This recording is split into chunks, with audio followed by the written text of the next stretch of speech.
Está no ar o Fora da Caixa.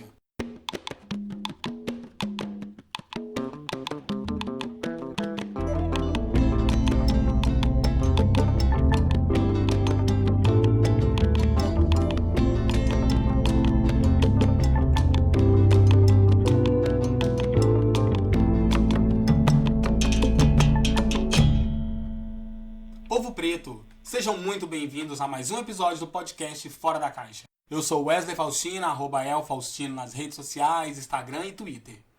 Para você que não conhece o podcast, o Fora da Caixa é um podcast dedicado a discutir vivências negras e identidades periféricas. E estamos em todas as plataformas digitais: Spotify, Deezer, iTunes, Google Podcast. E hoje eu estou sem a minha amada companheira Drica, porque nós nos separamos por um motivo muito, mas muito especial. O mês de junho é considerado o mês do orgulho LGBTQ+, e no dia 28 deste mês é celebrado o Dia do Orgulho e da Liberdade da comunidade queer. Nós faremos um especial de 3 partes aqui no podcast, e eu estarei guiando vocês por uma breve história da luta das pessoas negras e queer. Espero que vocês gostem e aproveitem. A comunidade LGBTQ+, sempre foi ampla e diversificada, mas sempre foi discriminada e marginalizada pela sociedade em toda sua história.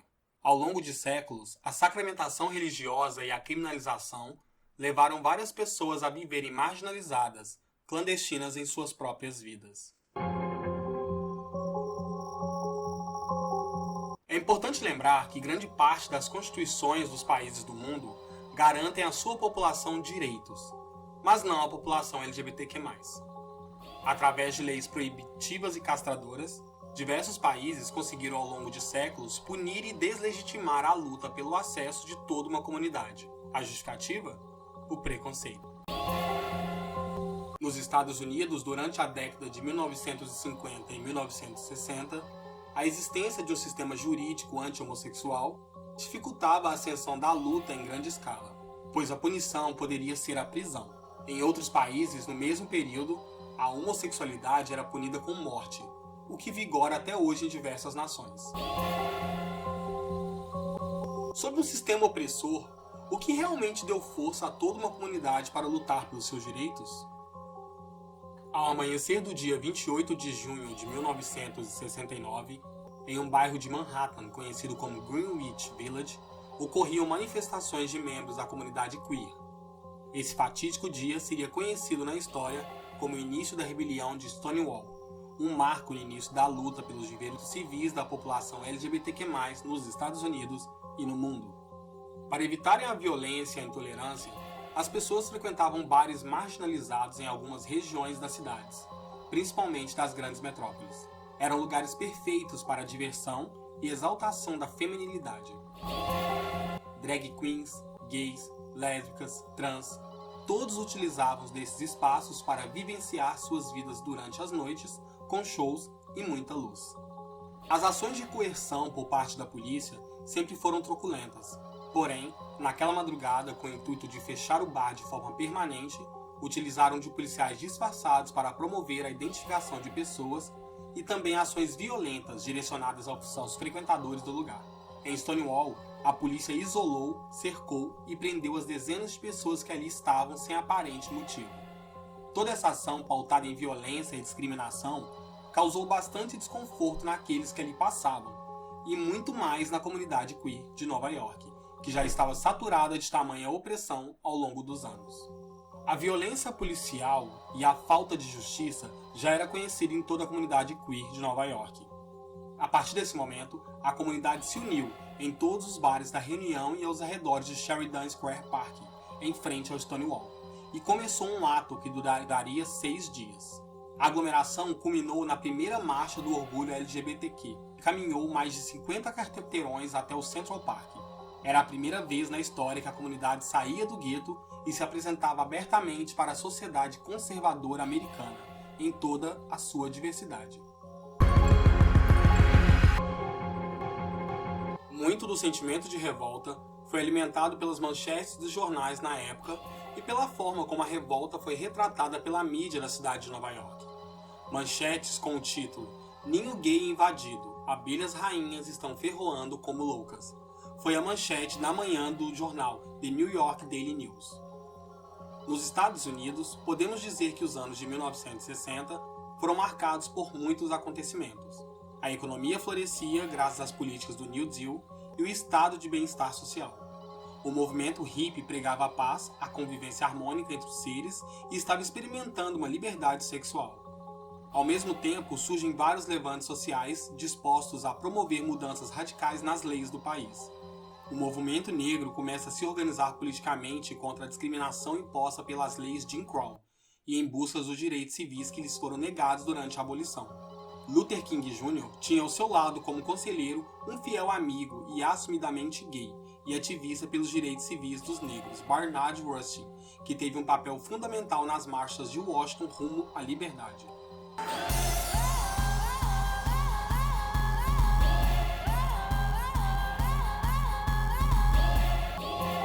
É importante ressaltar que estamos falando de um momento da história em que vigorava a segregação racial e a homofobia, e ambas eram respaldadas pela lei. Como deveriam ser a vida das pessoas negras LGBTs? Em quais ambientes era confortável evidenciar sua vida real, sem sofrer racismo e preconceito por sua sexualidade e cor? Há momentos marcantes na história na luta pelos direitos civis.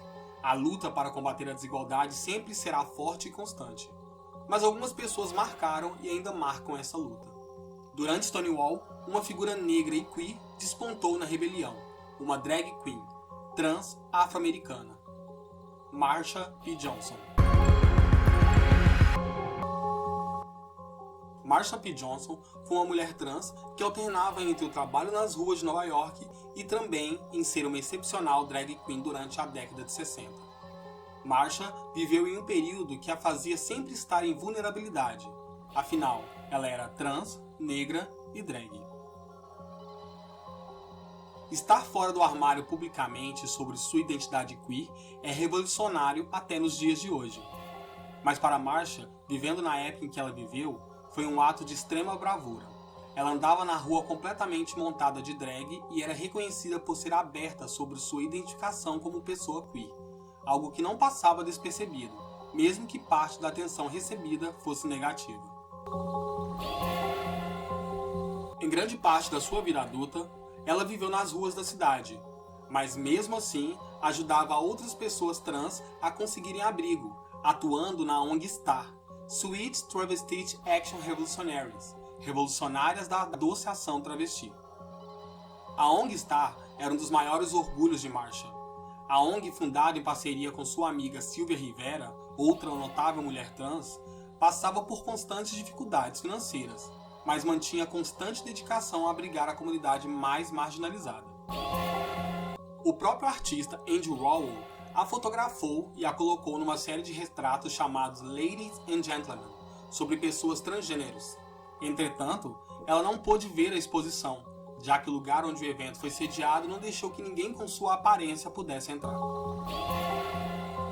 Ficava cada vez mais claro a força que Marsha possuía para empurrar o movimento à frente, mas um certo código conservador de respeitabilidade ainda a queria bem longe da esfera pública.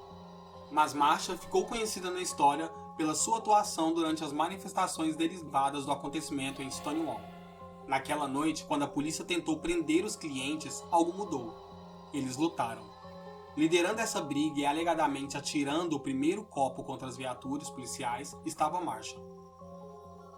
Este foi um dos protestos mais divulgados na história queer norte-americana, e também um momento chave na luta pelos direitos, tirando a briga de um lugar fechado com vozes abafadas para o meio da rua, com direito a megafones e cartazes de protesto.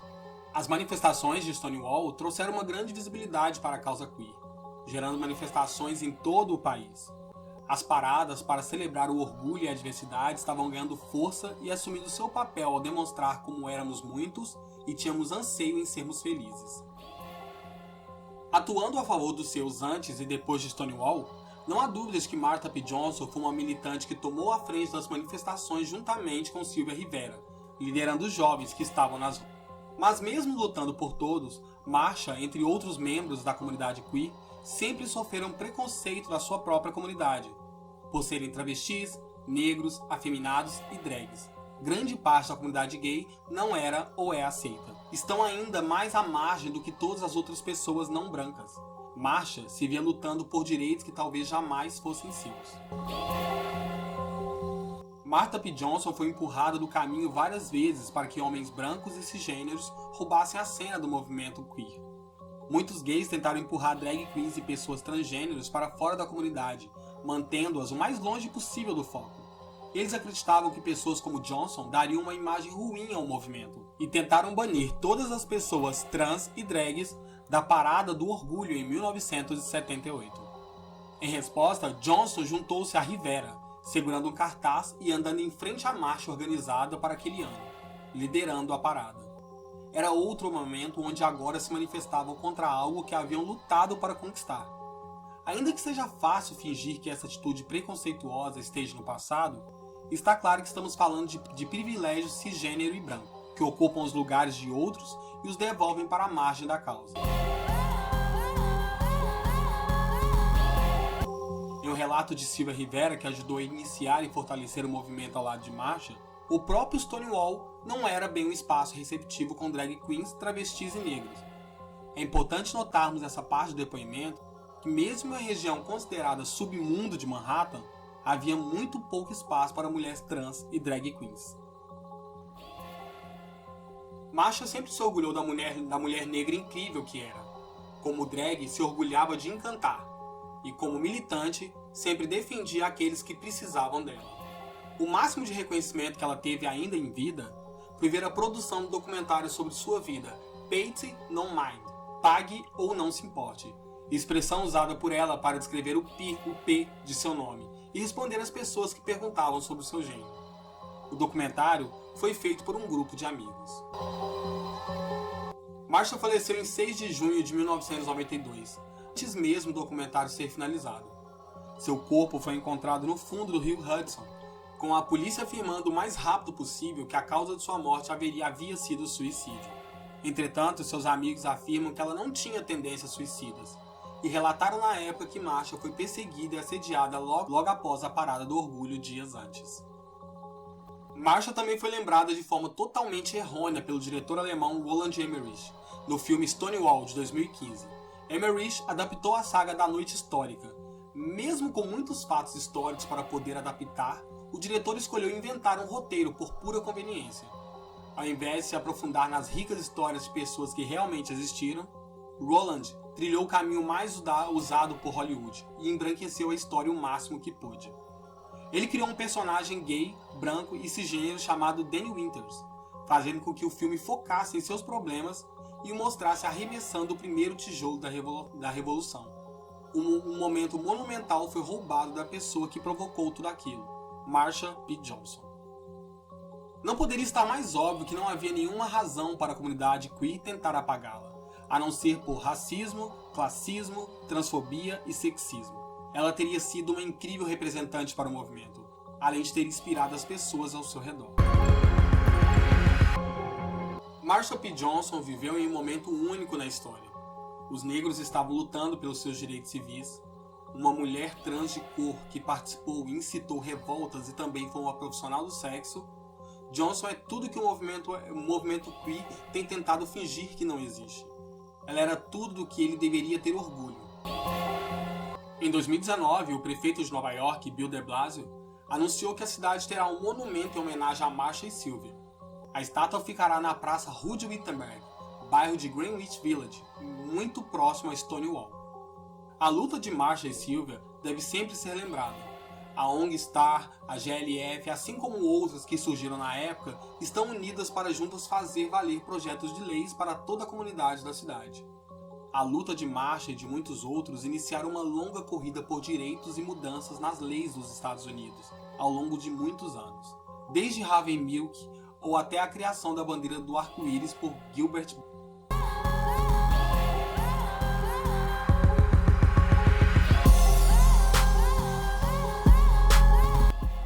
A comunidade negra americana sempre esteve marginalizada, mas a parcela queer das pessoas pretas é que realmente sentem o peso da mão do Estado. Não podiam viver livremente entre os seus, não eram bem-vindos em qualquer ambiente preto e nem recebidos em todos os ambientes ditos gays. A década de 80 trouxe para a comunidade gay o estigma e o avanço da epidemia do HIV, que marginalizou ainda mais a comunidade queer, além de distanciar qualquer possibilidade de aceitação social, visto que a doença na época era entendida como exclusivamente de pessoas gays. A comunidade começou a se unir para lutar contra o lobby da indústria farmacêutica, que não apresentava nenhuma solução viável de tratamento. Muitas pessoas estavam morrendo, em principal a população latina e black queer.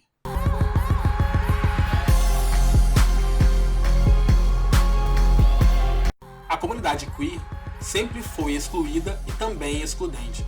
As pessoas negras, trans e latinas precisavam dos seus próprios espaços, dos seus próprios territórios de expressões e vivências. Cresce na cena de Nova York o ballroom culture, a melhor cultura marginalizada que já existiu. O ballroom ganhou notoriedade na década de 80 e no início da década de 90. A cultura remonta aos anos de 1867, conhecido como os Fairy Balls, baile das fadas ou baile das bichas. Com o aumento das produções culturais ou até mesmo o advento da contracultura, a expressividade dos balls cresceu. Eles representavam as ruas, os excluídos e marginalizados. Os bailes significavam família e acolhimento para os seus membros, um espaço de expressão e da arte, da beleza e da vivência sincera de seus corpos. A expressão total dos bailes era o Vogue, mas o ritmo só ganhou notoriedade após o lançamento da canção do mesmo título de Madonna. Novamente, estamos falando de embranquecimento. Ao longo da história, diversos homens e mulheres negros queer não tiveram chance de viver em suas vidas devido ao racismo acima de tudo. Grandes nomes da música como Little Richards, o grande Prince, Trace Chapman, o Milli Vanilli pavimentaram o caminho para muitos jovens negros se destacarem sem receio de assumir sua sexualidade. Ser queer e negro é estar lutando contra tudo. Assim como Marshall, outras pessoas negras queer se destacaram ao longo dos anos. RuPaul Charles, ou melhor, RuPaul, é uma expoente drag queen mundialmente reconhecida. RuPaul vem do advento da cultura drag dos clubes noturnos de cidades como Nova York, além de, ao longo de sua carreira, sempre tentou fazer parte da televisão. Mas, nos anos 80 e 90, não era comum que homens abertamente gays fossem vistos em programas de televisão, o que dirá de um jovem afeminado, negro e drag queen. RuPaul conseguiu encabeçar em 2019 um dos melhores programas da história da televisão americana, o premiado reality show RuPaul Drag Race, uma competição onde drag queens competem por uma coroa.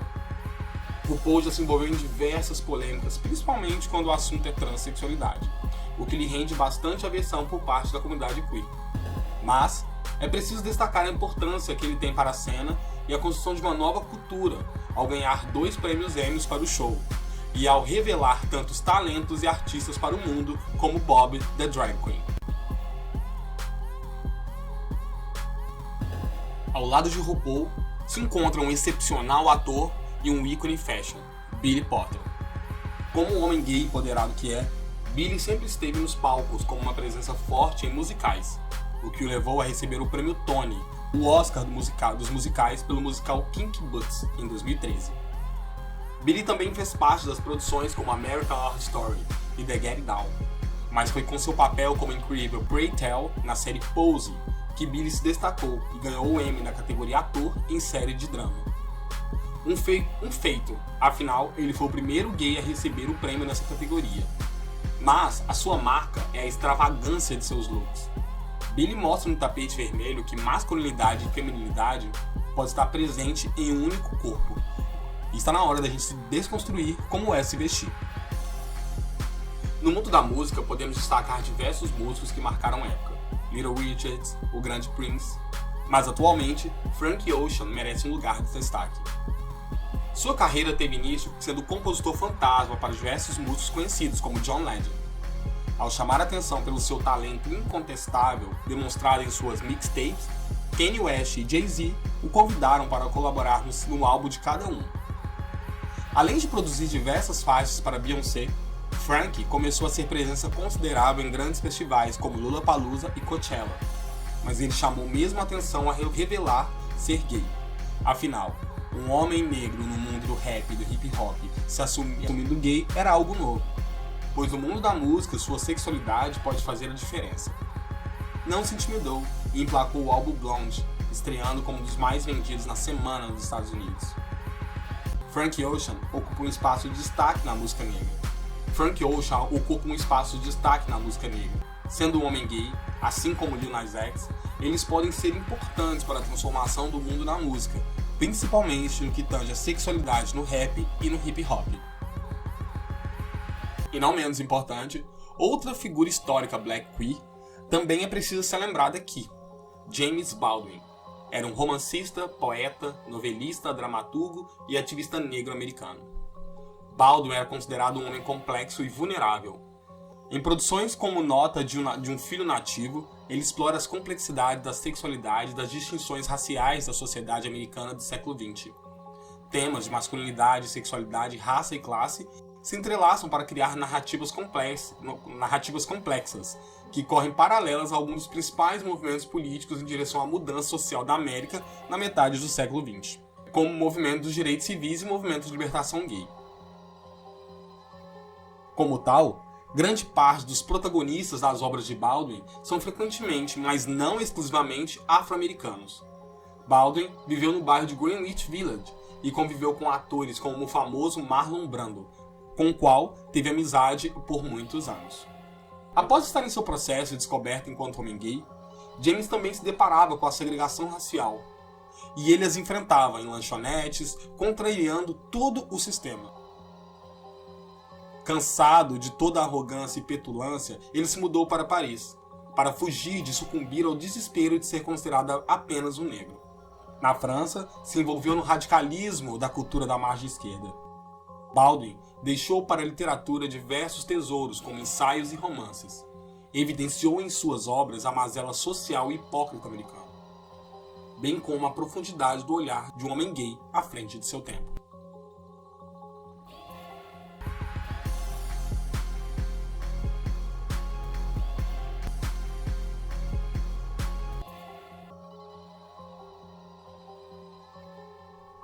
Estamos construindo um futuro melhor para as nossas crianças pretas? Estamos ensinando-as sobre homofobia, sobre respeito e sobre coragem? Precisamos de mais pessoas como Frank Ocean e Tyler, the Creator. É lindo ver expoentes como Billy Porter ou Lil Nas X. Precisamos assistir Pose Legendary e conhecer sempre mais a nossa cultura black queer. Precisamos reconhecer que RuPaul é uma drag queen negra que alcançou o mainstream e ganhou prêmios Emmys. E sorrir por termos presenças fortes e vencedoras como Bob the Drag Queen. E por último, precisamos assistir Moonlight uma vez ao ano. Assim como o racismo, a homofobia marcou e ainda marca a história de muitas pessoas. Não podemos deixar que nossos pretos e pretas estejam mais à margem da sociedade por serem queers. Se vamos falar de revolução, que essa seja para todos.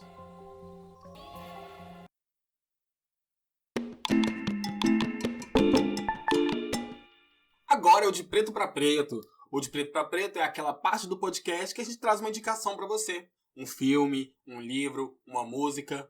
Mas hoje a gente está bem temático e eu vou trazer indicações para vocês de tudo que a gente discutiu no episódio de hoje. Um pouco da história black queer. E para começar, eu vou falar de um documentário muito bom chamado Paris is Burning. Paris is Burning é um documentário do diretor Jenny Livingston, de 1991. Foi lançado em 91 e é um documentário que conta os bastidores e a cena ballroom da cultura dos balls de Nova York. E é um documentário interessantíssimo e muito importante para você entender um pouco mais da comunidade queer, trans, latina, negra na cena underground de Nova York. Outra indicação muito boa que eu trouxe, é claro que não podia faltar. A gente falou muito da Marsha P. Johnson, então o documentário A Vida e a Morte de Martha P. Johnson, um documentário de 2017, com direção do David France. É um documentário interessantíssimo que, ao contrário do filme de Stonewall, ele evidencia os pontos fortes e a real história da Marsha. Ele dá protagonismo para quem realmente merece nessa luta. Marsha sempre foi invisibilizada pelos privilégios brancos e cisgêneros, e nesse documentário ela ganha a visibilidade que ela tanto mereceu. Então vale muito a pena conferir, e esse documentário está disponível também na Netflix. Então é fácil de achar.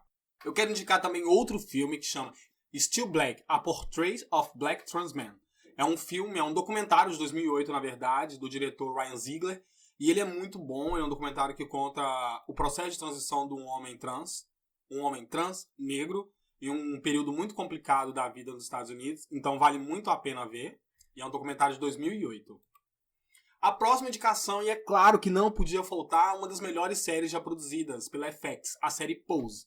Pose está disponível na Netflix, só a primeira temporada, mas a segunda temporada já estreou nos Estados Unidos, então você pode achar em outros tipos de serviços, downloads e tal. É uma série que conta também, assim como Paris is Burning, a cena do ballroom. A série faz questão de evidenciar a vida das pessoas trans, latinas, negras, na década de 70 e 80 nos Estados Unidos, que era um período muito complicado, porque foi a expansão da epidemia do HIV. E essas são as populações mais vulneráveis, socialmente falando, né? E a série evidencia muito bem esse período, é uma série emocionante, faz grandes homenagens a um período muito incrível da cultura negra queer nos Estados Unidos. Vale a pena assistir e tá na Netflix. E como a gente apresentou um pouco para vocês uma breve história do ícone James Baldwin, quero indicar 2 filmes incríveis baseados em obras literárias desse grande cara, que são Eu Não Sou Seu Negro, que é um documentário de 2016 com a produção do Hal Peck, um documentário que fala sobre um livro inacabado do J. Baldwin sobre o racismo nos Estados Unidos. Ele examina questões raciais contemporâneas e tal. Baldwin sempre foi muito avant-garde, muito visionário, muito à frente do seu tempo na hora de escrever. E suas obras são um prato cheio para quem gosta de... É um prato cheio para esses diretores que gostam de produzir boas histórias com bons conteúdos, sabe? Vale a pena assistir. E a outra indicação é o filme Se a Rua Bill Falasse, que é um filme de 2018, é um filme romântico, drama e tal. É um filme incrível, também baseado em obras de James Baldwin. Vale muito a pena ver, é um filme de direção do Barry Jenkins. É um filme incrível, é um filme para se emocionar, para também refletir sobre o racismo, porque é sobre isso que as obras do Baldwin se referiam, né? A última indicação que eu tenho é que não poderia faltar, é claro, o filme Moonlight. Assim, assista Moonlight uma vez ao ano, é um filme sobre romance, sobre desconstrução, sobre descoberta, sobre poesia, e vale muito a pena assistir Moonlight sobre a luz do luar. Eu acho que indicações são essas, que estão relacionadas com o que foi discutido aqui. A gente tem inúmeras pessoas pretas pra gente conhecer, a gente tem inúmeros conteúdos, histórias, livros, mas a gente do Fora da Caixa tem algumas só pra gente elucidar a importância das pessoas negras queer na luta pelo alcance aos direitos. E é isso, gente. Eu espero que vocês tenham gostado dessa primeira parte. Na semana que vem a Drica vai estar aqui na segunda parte, falando especificamente do que é ser preto queer no Brasil, o que vai ser incrível. Se você não segue o Fora da Caixa, segue lá em todas as redes sociais, Instagram, Twitter, Facebook, como @Fora da Caixa Cast. Me segue nas redes sociais, Wesley Faustina, @ElFaustino no Instagram e Twitter. Espero que vocês tenham gostado, espero que vocês estejam bem. E até semana que vem com mais um episódio. Beijos!